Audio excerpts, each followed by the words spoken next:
প্রিয় মুক্তিকামী ছাত্র জনতা, আমরা দেখতে পাচ্ছি যে আমাদের এই অভ্যুত্থান এবং বিপ্লবের পরেই দেশে অরাজকতা নাশকতা করছে ফ্যাসিস্ট এবং তাদের দোসররা। আমরা দেখতে পাচ্ছি যে বিভিন্ন জায়গায় এখন গোলাগুলি চলছে, মন্দিরে হামলা হচ্ছে এবং নাশকতা ও লুটপাট করছে।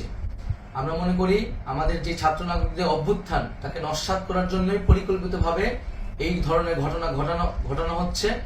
আমরা মুক্তিকামী ছাত্র জনতাকে সজাগ এবং সতর্ক থাকতে আহ্বান জানাচ্ছি এবং আমাদের যে অন্তর্বর্তীকালীন সরকার, আমরা সেই সরকারের যে প্রস্তাবনা 24 ঘন্টার সময় নিয়েছিলাম, জরুরি পরিস্থিতি মোতাবেক আমরা এখনই তার একটি রূপরেখা ঘোষণা করছি। আমরা সিদ্ধান্ত নিয়েছি যে সর্বজন গ্রহণযোগ্য আন্তর্জাতিক খ্যাতিসম্পন্ন নোবেল পুরস্কার বিজয়ী ডক্টর মোহাম্মদ ইউনূসকে প্রধান উপদেষ্টা করে অন্তর্বর্তীকালীন সরকার গঠন করা হবে এবং ডক্টর মোহাম্মদ ইউনূসের সাথেও আমাদের কথা হয়েছে।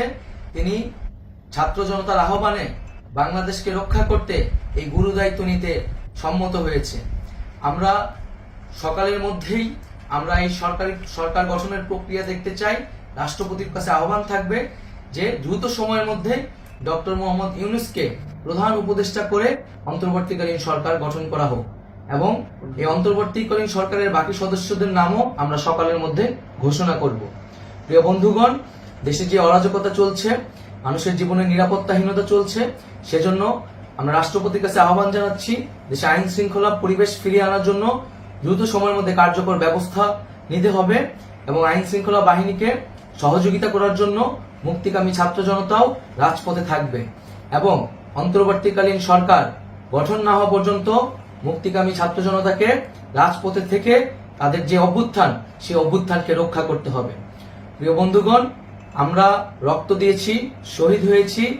আমাদের যে প্রতিশ্রুতি একটি নতুন বাংলাদেশ গঠন করার জন্য, সেটিকে আমাদের অবশ্যই বাস্তবায়ন করতে হবে এবং অবশ্যই ছাত্র জনতার প্রস্তাবিত সরকার বাদে কোনো ধরনের সরকার কিন্তু মেনে নেওয়া হবে না। আমরা বলেছি কোনো ধরনের সেনা শাসিত সরকার অথবা সেনা সমর্থিত সরকার অথবা এই ফ্যাসিস্টদের দোসরদের কোনো বি টিম সরকার কিন্তু আমরা মেনে নেব না। কোনো গণবিরোধী সরকারকে মেনে নেওয়া হবে না। ছাত্র জনতার অভ্যুত্থানকারী যে প্রস্তাবিত সরকার, অন্তর্বর্তীকালীন সরকার, যেটা আমরা সিদ্ধান্ত উপনীত হয়েছি ডক্টর মোহাম্মদ ইউনূসকে প্রধান উপদেষ্টা করে এই সরকার গঠন করা হবে, সেই সরকারকেই বাস্তবায়ন করতে হবে অবিলম্বে। আগামীকাল সকাল থেকে সকলকে আহ্বান জানাচ্ছি রাজপথে থাকার জন্য এবং আমাদের যে সাম্প্রদায়িক সম্প্রীতি এবং রাষ্ট্রীয় সম্পদ রক্ষা কমিটির ঘোষণা হয়েছে বৈষম্যবিরোধী ছাত্র আন্দোলনের নেতৃত্বে, সকল পাড়ায় পাড়ায় এলাকায় এলাকায় সেই কমিটি পাহারায় থাকবে। আমাদের সংখ্যালঘু কমিউনিটিকে আমাদের রক্ষা করতে হবে, রাষ্ট্রীয় সম্পদ এবং এই দেশকে রক্ষা করতে হবে আমাদের।